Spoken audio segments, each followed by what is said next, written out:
বেনারসে নিজস্ব গাড়ি নিয়ে যেতে চাইছো, অথচ চিন্তা করছো যে কোথায় তোমরা হোটেল নেবে যেখানে গাড়ি পার্কিংয়ের সুবিধা আছে।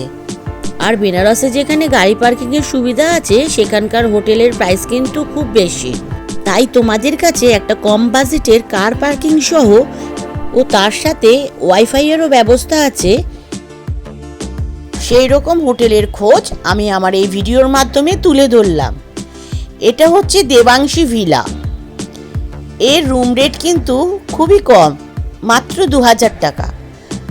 আর এখানে গাড়ি পার্কিং 3টে হয়, তাছাড়াও এনাদের আরও হোটেল রয়েছে, সেখানে ওনারা গাড়ি পার্কিংয়ের সুবিধা করে দেন। এখানকার পরিবেশটাও খুব সুন্দর, চতুর্দিকে পাখির আওয়াজ, আর বিশেষ করে এই হোটেলের ওপরেই একটা সুন্দর গাছ ছিল, আর সেই গাছেতে সারাক্ষণ পাখির কিচিরমিচির। চলো এবার আমি তোমাদেরকে এই ভিলাটা ঘুরে দেখাই, আর আমরা যে রুমটায় ছিলাম সেই রুমটাও তোমাদেরকে ঘুরে দেখাই। প্রথমেই তো ঢুকেছিল কার পার্কিং এরিয়া, তোমরা দেখেছো। এখানে চতুর্দিকে কিন্তু সিসি ক্যামেরারও ব্যবস্থা ছিল। আর এই যে সামনের বেডটা রয়েছে, এটা হচ্ছে যে নাইটে থাকবে তার জন্য। এই হোটেলটা সব রকমই ব্যবস্থা ছিল। আর এখানে 3 বেড, 4 বেড, 2 বেড সব রকমই রুম রয়েছে। আমরা ছিলাম 3 বেড রুমে।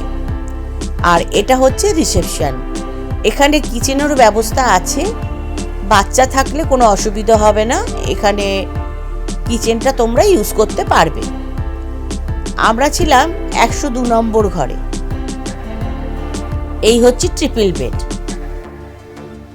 খুবই সুন্দর, পয় পরিষ্কার, খুবই ভালো হোটেলটা। আর এই ছিল এসি, পাখা, সিলিংটা তো সুন্দরভাবে কাজ করা ছিল, আর লাইট প্রচুর ছিল। আর এই হচ্ছে ড্রেসিং টেবিল এরিয়াটা। আর একটা দিয়েছিল এলসিডি টিভি, দিয়েছিল ইলেকট্রিক কেটেল, আর চা চিনি দুধ তো দিয়েছিলই। আর এখানে কিন্তু জল প্রোভাইড করে না, মানে জল প্রোভাইড বলতে যে বটলগুলো আমরা পাই অন্য সব হোটেলে 500 ml বা 1 লিটারের, এখানে কিন্তু সেটা দেয় না। এখানে কিন্তু অ্যাকোয়াগার্ড আছে, সেখান থেকে কিন্তু জল নিতে হবে। আর এখানে ইন্টারকমের ব্যবস্থা ছিল, যেটা আমাদের দরকার পড়েনি। আর ছিল একটা বিশাল বড় আলমারি, এই যে আলমারিটা। আর এখানে ছিল একটা সেপারেট জায়গা, যেখানে ড্রেসিং রুম হোক কি চেঞ্জিং রুম হোক, যাই বলো, সেরকম একটা ব্যবস্থা ছিল। আর এই ছিল বাথরুম। বাথরুমটাও বেশ সাজানো গোছানো ছিল। আর এখানে তো লিকুইড সব দিয়ে দিয়েছিল, আর একটা দিয়েছিল সাবান, শ্যাম্পু। এই রুমটার আমাদের ট্যারিফ ছিল 2000 ইনক্লুডিং জিএসটি। আর এখানে কিন্তু কোনো রেস্টুরেন্ট নেই, তোমরা জোম্যাটো বা সুইগি থেকে অর্ডার করে খেতে পারো, কোনো অসুবিধা নেই। ভেজ ননভেজ দুটো রকমই খাবার খেতে পারো। তাহলে আজকের মতন বিদায় নিলাম। তোমরা সুস্থ থেকো, ভালো থেকো, আর আমাদের চ্যানেলের সাথে থেকো। ভালো লাগলে লাইক, শেয়ার, সাবস্ক্রাইব করে দিও, কেমন?